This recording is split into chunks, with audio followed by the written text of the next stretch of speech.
Well, it's early in the process, but we've got some draft values to talk about, the best and the worst right now on Fantasy Football Today Express. So we're going to use a mock draft. We did 12 teams, full PPR, 3 wide receivers. Did this last week, and we're going to look at some of the best and worst values. So kick it off, Jamey. What do you want to talk about? I mean, I'll start with some of the higher end guys. So the first couple of names that jumped out to me actually was a pick that you made in round 3. It was the end of round 3, and it was Tee Higgins. I mean, you can argue that he's still a round 2 pick, or early round 3 pick based on what he does when he's healthy and Joe Burrow is healthy.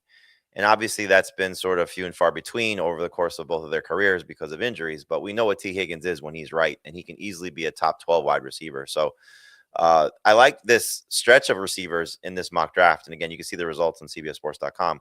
But starting with picks, so this would be 36, 37, 36, 35, 34, 33. So 33rd overall. Garrett Wilson, Tee Higgins, A.J. Brown, McConkey. Like, those are all top 10 caliber wide receivers in my mind as we sit here today. I don't have them ranked in the top 10, but I think they all could be. You can make cases for them to be top 10 wide receivers. Garrett Wilson last year, in his first 5 or 6 games when he was healthy, that was with Justin Fields. The majority of that was averaging over 19 PPR points per game. Again, Tee Higgins, what he does.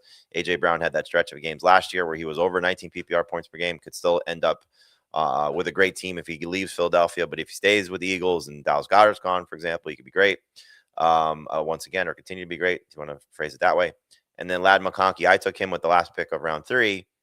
We know what he was as a rookie, and now you're getting Mike McDaniel there, maybe with no Keenan Allen, or hopefully with no Keenan Allen. Like, that could be a huge bounce back season for him.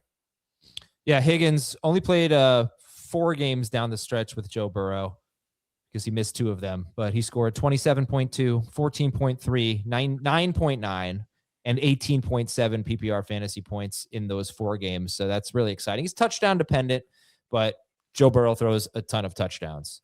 What's next? Love this pick by another very smart drafter, guy that you hate, Marilyn Berkson. End of round 4, Jaylen Waddle.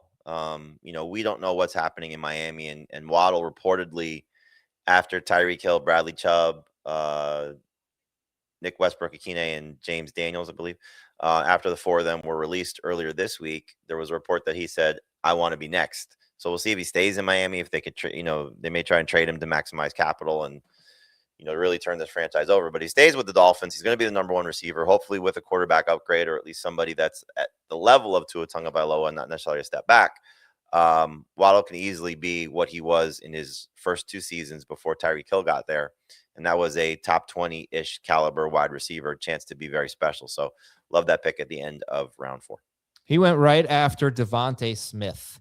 So you can't take DeVonta Smith, I don't think, in the top 48 if A.J. Brown's still on the team. But Goddard is not expected to be on the team. So let's play that out. A.J. Brown stays, DeVonta Smith stays, Dallas Goedert gone. They don't really add anyone of significance. Maybe they take a rookie in the 2nd or 3rd round or something like that.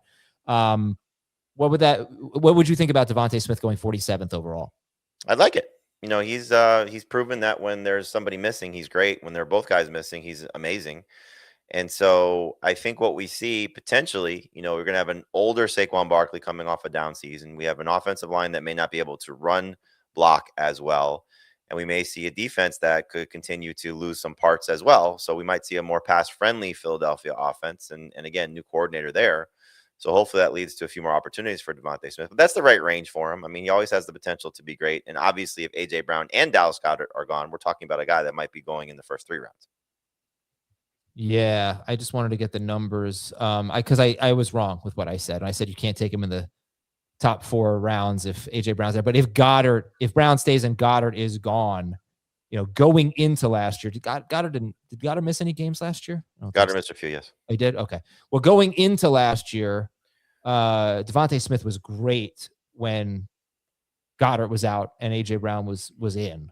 So, yeah, it makes a difference. It has made a difference in the past. All right, we'll take a break and give you some more values worth knowing, good or bad, from our latest draft. We'll be right back. All right, Jamey, let's continue on here. Any other values jump out? Yeah, again, seems like I like what you, Heath, and myself did in another round 6, end of round 5, excuse me.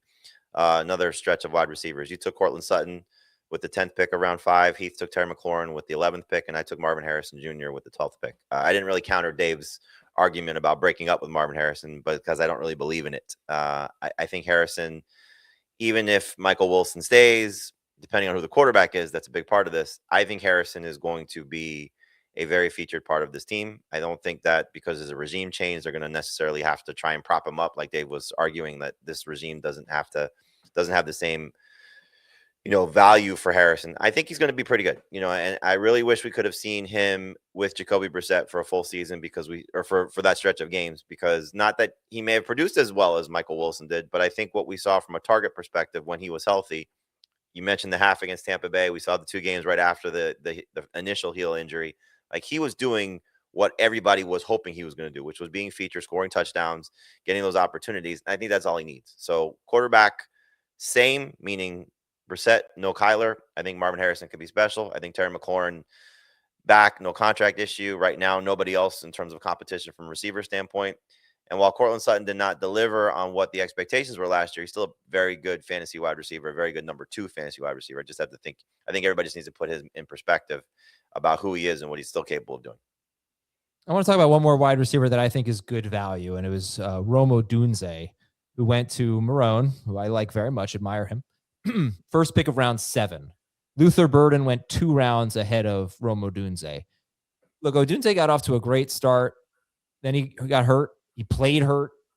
He came back, and Colston Loveland kind of took over that receiving core. But I don't think Colston Loveland's going to dominate targets the way he did down the stretch. And I think when you look at wide receiver, just based on last year, now obviously 2026 can be different than 2025, but there weren't that many good wide receivers. There weren't that many reliable wide receivers. So at this point in the draft, first pick of round 7, I don't mind taking a shot at Odunze, who probably won't have the targets we want or the catches we want, but he might have the yards and he might have the touchdowns. So he's been a guy that Caleb Williams has looked at in the end zone. And honestly, the guy was a top 10 pick 2 years ago.